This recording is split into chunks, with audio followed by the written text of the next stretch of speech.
कौन जिम्मेदारी ले रहा है, कौन जवाबदेही ले रहा है? अमित शाह की जिम्मेदारी है भाई। होम मिनिस्टर तो वो है जो अपने होम को संभाल नहीं सका, वो काहे का होम मिनिस्टर भाई। In any other state, he would have been thrown out of the cabinet in any other country. But he's indispensable because he shares all the secrets of Mr. Modi. ये home minister plus prime minister is the equal crime minister. इस तरीके का सरकार है ये चोरों की सरकार है। हम में से कोई एक जना वोट ना दे इस सरकार को। चोर सरकार है, चोरी के वोटों से आते हैं, हम तो इन्हें वोट ही नहीं देते हैं। आज समझ में आ रहा है हमने सत्ता की बागडोर एक अनाड़ी के हाथ में दे दी है। अनाड़ी के हाथ में अब जब सरकार चली जाती है तो फिर मुल्क का बेड़ा गर्क होता है। क्योंकि हमने पीएम नहीं पनौती चुना है। हमारे देश में चाहे 13 लोगों की मौत हो, चाहे 1300 लोगों की मौत हो, पर इस व्यक्ति को किसी भी प्रकार का कोई फर्क नहीं पड़ता है। 13 लोग मरे, 1300 लोग मरे, 1000 लोग मर जाए, उसे क्या फर्क पड़ता है? उसे तो अपनी गद्दी चाहिए।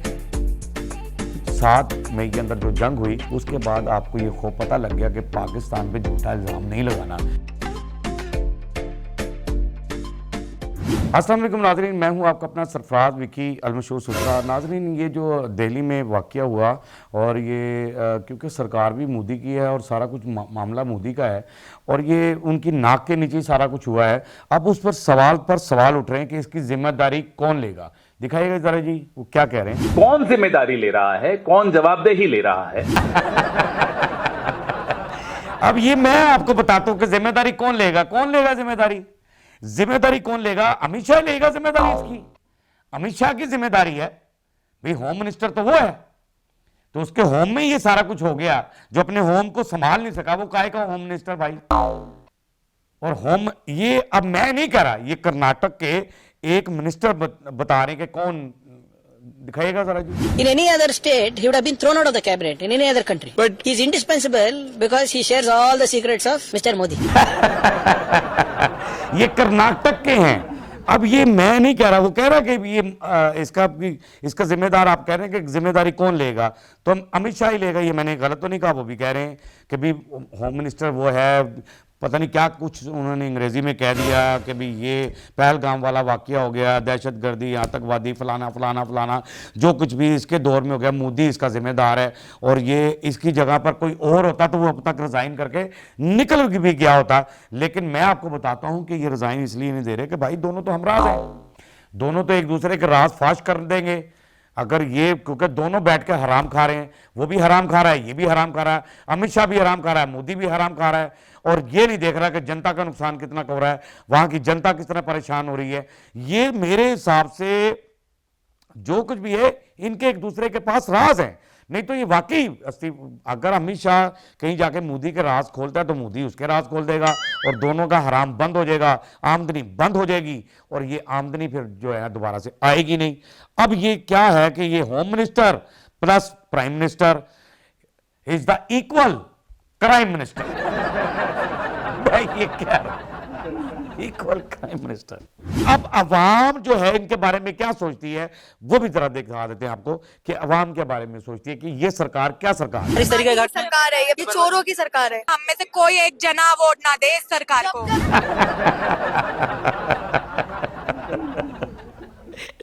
बिल्कुल सही बात कर रहे हैं। उसने कहा कि ये चोरों की सरकार है। अगर हम इन्हें यकीन करें, वो कहते हैं कि हम इन्हें वोट ही नहीं देते हैं, ये चोरी करते हैं, चोर सरकार है, चोरी के वोटों से आते हैं, हम तो इन्हें वोट ही नहीं देते हैं, हम तो वोट डालते ही नहीं इनको। तो कहां से ये आते हैं? ये जाहिर है ये चोरों की सरकार है तो ऐसे मामला होंगे। अगर चोरों की सरकार ना होती तो ये मामला होते ही ना, अफसोसनाक वाकये ना होते, अमन अमान होता इंडिया के अंदर, इंडिया की जनता की जिंदगियों में अमन अमान होता, खुश होती वहां की आवाम, परेशान ना होती।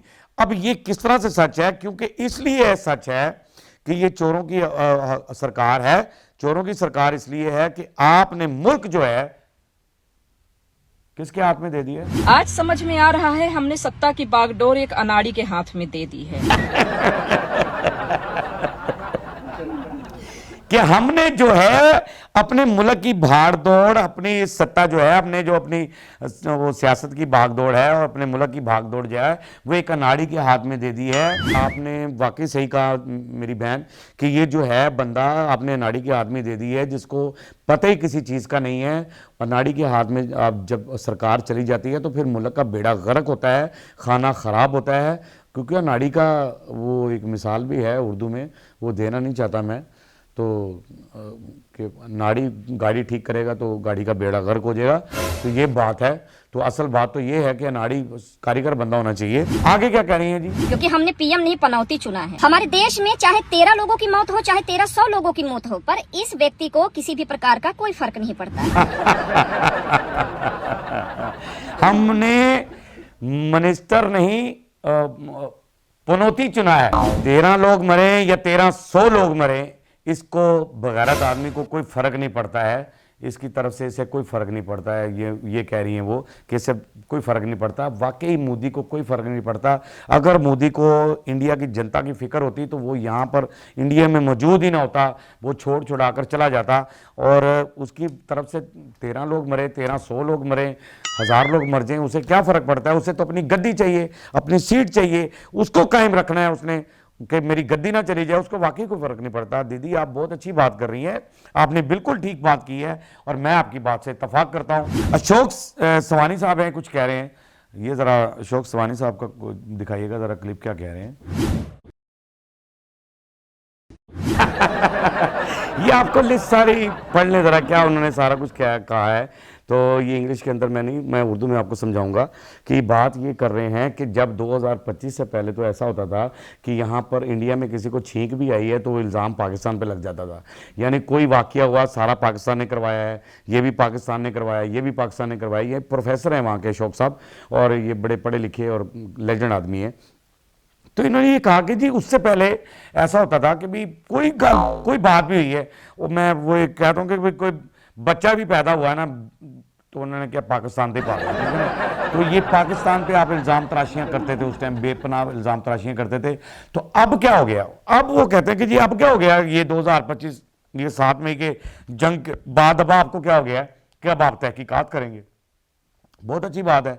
अब आपके डर का, खौफ का हमें ये पता चल गया कि पहले जो झूठे इल्ज़ाम आप लगाते थे, अब आपने ये सोच लिया कि भाई ऐसे इल्ज़ाम लगाना, अगर लगाया हमने तो ये ना हो कि हमें कुट पड़ जाए, कोई झूठी बात हम कर दें कि कहीं हमें फैंटी पड़नी शुरू कर जाए कि बंदा जिमें बंदा किसी से इल्ज़ाम लाना, कहना तेरी मैं अंदर आओ, ये कैसे साबित करके दिखाओ।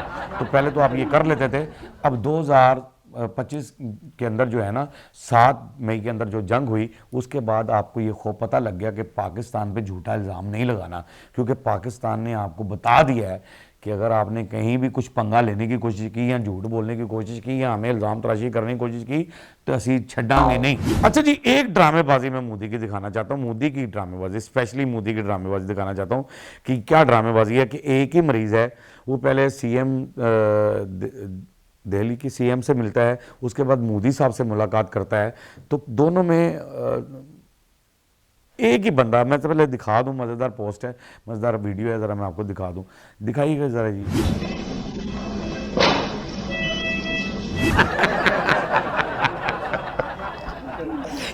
अच्छा जी, एक ही पेशेंट है और कोई ज़्यादा फर्क नहीं है, एक ही दिन की बात है कि वहाँ की सीएम मिलने गई हैं तो बंदा बिल्कुल ठीक है, बेड पे बातें कर रहा है और सारा कुछ, कोई ऐसी बात नहीं है। और ऊपर पोस्ट आपने देख ली कि जब मोदी ने मुलाकात उससे करनी थी तो उसने कहा यार ये तो अच्छा नहीं लगेगा, तो कुछ ना कुछ तो होना चाहिए ना कि मैं किसकी तमारदारी करने के लिए जा रहा हूँ, कोई नज़र आना चाहिए, झूठ चाहे हो।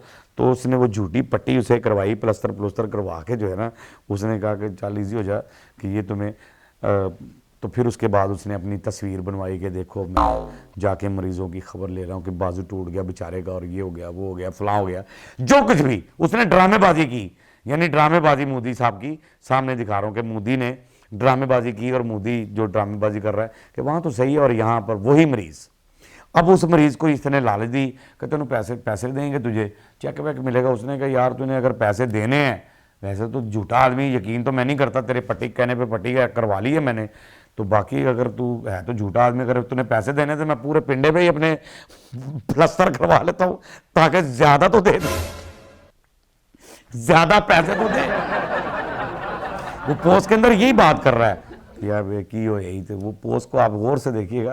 तो एक बार दिखा देता मेरा एडिटर आपको पोस्ट दोबारा, ये पोस्ट देख लिया आपने, गौर से देखें कि मोदी को क्या मतलब वो यही लग रहा है, एक्सप्रेशन यही है कि वो कह रहा है कि हूँ बांह भी मेरी तड़वा गए, तो पैसे तो आपने दिए नहीं है, बांह भी आपने तड़वा दी मेरी, तो आगे से मोदी तसल्ली दे रहा कि इजी हो जाए, चेक तेरे बैंक में पहुँच गया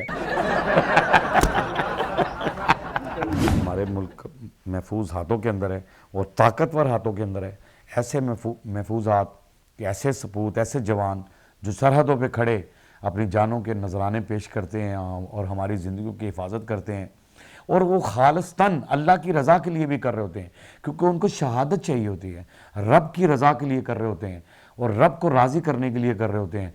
वो करना सरहदों पे खड़े होकर वो जवान क्यों जाएं, वो रब की रज़ा के लिए जाते हैं। उनको इश्क कितना होता है शहादत से, मोहब्बत इतनी होती है, क्या बात है। उनकी माँ को भी मेरा सलूट है और हमेशा मैं उनकी माँ को सलाम करता हूँ कि ऐसे सपूत आप लोगों ने पैदा किए हैं जो सरहदों पे खड़े होकर हमारी ज़िंदगी की हिफाजत फरमाते हैं और हमारे सांसों की हिफाजत करते हैं, हमारे मुल्क की हिफाजत करते हैं।